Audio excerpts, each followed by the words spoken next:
नमस्कार, welcome to my channel. मैं हूं मनीषा। दोस्तों, आज की वीडियो बहुत ही महत्वपूर्ण होने वाली है। आज हम बात करेंगे सावन माह की शुरुआत कब हो रही है, सावन माह की समाप्ति कब हो रही है। साथ ही हम जानेंगे कि सावन माह में पड़ने वाले व्रत और त्योहार कौन कौन से हैं, और जो हम सावन का सोमवार का व्रत करते हैं वह किन किन डेट को यानी तारीख को पड़ रहा है। और प्रदोष भी हम आपको बताएंगे, क्योंकि बहुत सारे लोग सावन का प्रदोष रखते हैं। पूरे वर्ष वो नहीं रखते हैं, केवल सावन का प्रदोष व्रत रखकर पूरे वर्ष का लाभ लेते हैं।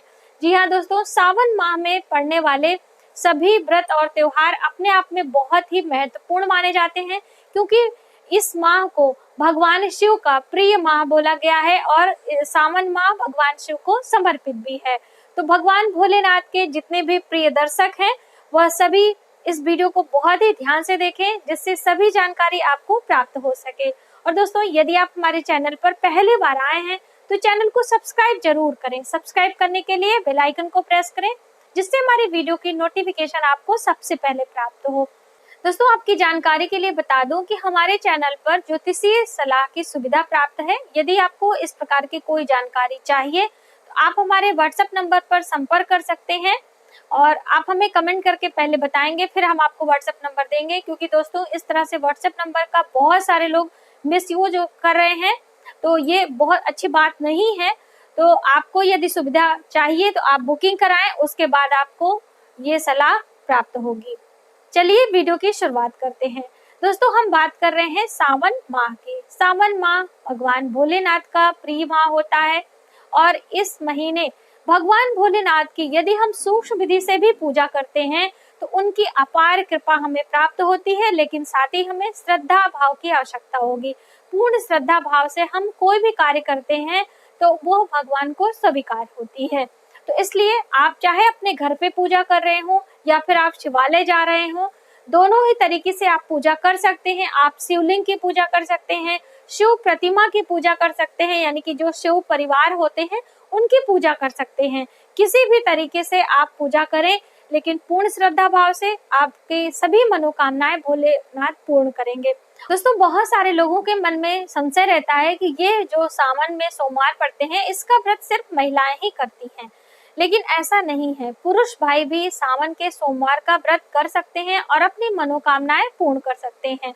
जैसा कि सावन का सोमवार का व्रत कुंवारी कन्याएं भी करती हैं मनभावन पति के लिए, या फिर आपकी विद्या संबंधी कोई समस्या है, विवाह में आपको बाधा आ रही है, या फिर आपके वैवाहिक जीवन में कोई समस्या है, संतान प्राप्ति नहीं हो रही है, तो भी आप सावन माह के सोमवार का व्रत कर सकते हैं।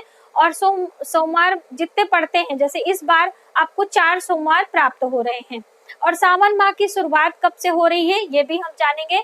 तो पहले आपको मैं यही बता दूं कि सावन माह की शुरुआत हो रही है 25 जुलाई से, और उस दिन रविवार का है। और सावन माह की समाप्ति हो रही है 22 अगस्त को, और उस दिन भी आपको रविवार का दिन प्राप्त हो रहा है। तो ये पूरे 1 माह की अवधि है। इस समय आप भगवान भोलेनाथ को प्रसन्न कर सकते हैं।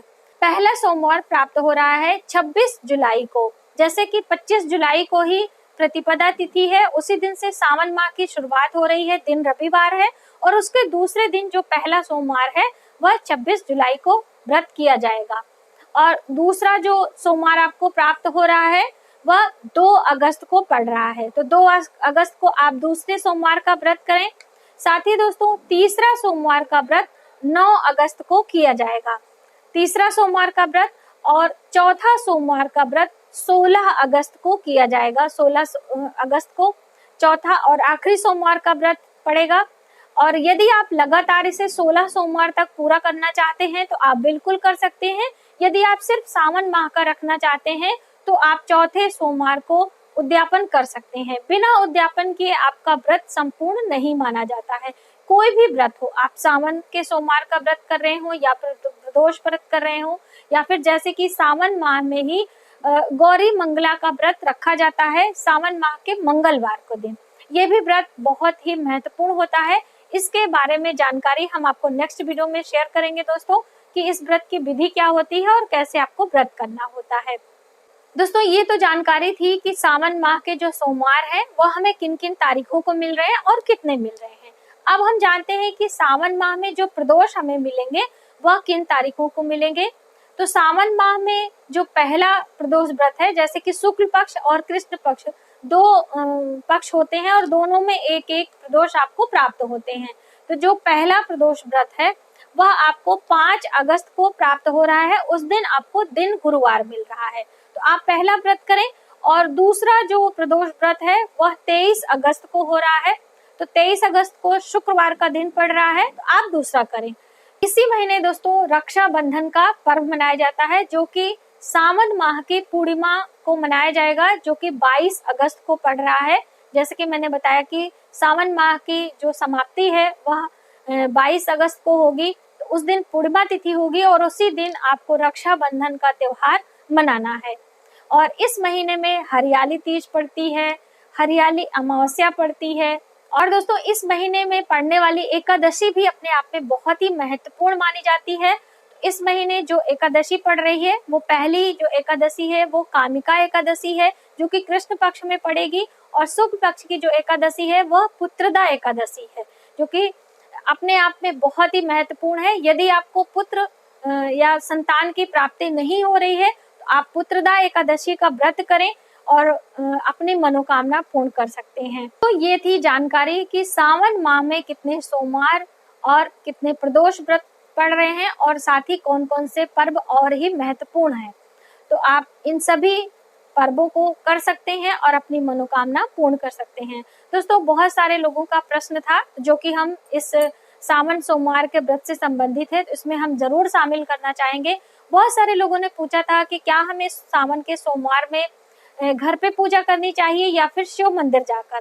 तो दोस्तों आपको जैसे सुविधा प्राप्त हो, आप शांत भाव से पूरे श्रद्धा से जहाँ भी आप पूजन कर सकते हो आप करें। यदि आप अपने घर पे करना चाहते हैं तो आप शिव प्रतिमा रखें और वहां पर पूजन करें, और उसके बाद एक पात्र में जल लेकर आप शिवालय जाएं और शिवलिंग पर जलाभिषेक करें और भगवान शिव का दर्शन करके आप ऐसे भी अपनी मनोकामना पूर्ण कर सकते हैं। लेकिन दोस्तों आप जब भी शिवालय जाते हैं या फिर किसी मंदिर जाते हैं तो जो जल होता है वह अपने घर से ही लेके जाएं।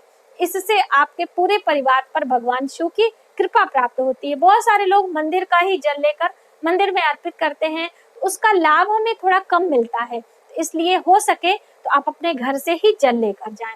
दूसरा दोस्तों, आप सभी में से बहुत सारे लोगों का कमेंट आया था कि हमें शिवलिंग की पूजा करनी चाहिए या शिव परिवार की। तो भगवान शिव हर जगह हैं, कण कण में भगवान शिव विराजमान हैं, तो आप पूर्ण श्रद्धा भाव से शिवलिंग की पूजा करें या शिव परिवार की करते हैं तो आपके लिए लाभकारी होता है। आप अपने मन में किसी भी प्रकार का संशय न रखें। और कई लोगों ने पूछा था कि हमें घर पे किस प्रकार के शिवलिंग रखने चाहिए। तो आपको पारद शिवलिंग यदि आपको मिले तो वह आप रख सकते हैं, बहुत ही शुभ होता है। लेकिन घर पे जो शिवलिंग हम रखते हैं उसकी प्राण प्रतिष्ठा नहीं की जाती है। घर में यानी कि गृहस्थ में रहने वाले मनुष्यों को अपने घर के देवी देवताओं को प्राण प्रतिष्ठा नहीं कराना चाहिए, क्योंकि इसका दुष्परिणाम हमें भुगतना पड़ सकता है। उसका मेन रीजन होता है कि जब हम किसी की प्राण प्रतिष्ठा कराते हैं तो उसके जीवन मतलब पूरी पूजा पाठ की देखभाल की जिम्मेदारी ले लेते हैं। और हमारे गृहस्थ में बहुत सारे ऐसे कार्य होते हैं, जैसे कि घर में किसी का जन्म हो गया या फिर किसी की मृत्यु हो गई, तो उस समय हमारे परिवार का कोई भी सदस्य पूजन अर्चन नहीं कर सकता। हमारे घर का जो भी भोजन अन्न होता है वह सभी अशुद्ध हो जाता है, यानी घर का बना भोजन और घर का जल हम भगवान को नहीं अर्पित कर सकते हैं। तो इसी सभी मान्यताओं के कारण घर में शिव की या फिर आप अन्य देवी देवता की प्राण प्रतिष्ठा ना कराएं, ये हमारे लिए शुभ नहीं माना जाता। आप ऐसे ही शिवलिंग ला सकते हैं और उनका पूजन शुरू कर सकते हैं। और यदि नर्मदेश्वर शिवलिंग आप लाना चाहते हैं तो काले पत्थर का जो नर्मदेश्वर शिवलिंग होता है वह भी अपने आप में बहुत ही शुभ माना जाता है। लेकिन आप अपने अंगूठे के बराबर का ही शिवलिंग लेकर आए, जितना बड़ा आपका अंगूठा हो उतना ही बड़ा शिवलिंग घर के लिए बहुत ही शुभ होता है। तो ये थी कुछ जानकारियां जो कि आपके बहुत जरूरी थे, इस वीडियो में मैंने शामिल किया है। तो आज के वीडियो में बस इतना ही। यदि हमारी जानकारी आपको थोड़ी सी भी हेल्पफुल लगे तो प्लीज हमारी वीडियो को लाइक करें, शेयर करें, सब्सक्राइब जरूर करें न्यू वीडियोस के लिए। नेक्स्ट वीडियो में हम आपको जानकारी देंगे कि गौरी मंगला का व्रत किन किन लोगों को रखना चाहिए और किस मनोकामना पूर्ति हेतु, और साथ में व्रत विधि भी। तब तक के लिए नमः शिवाय।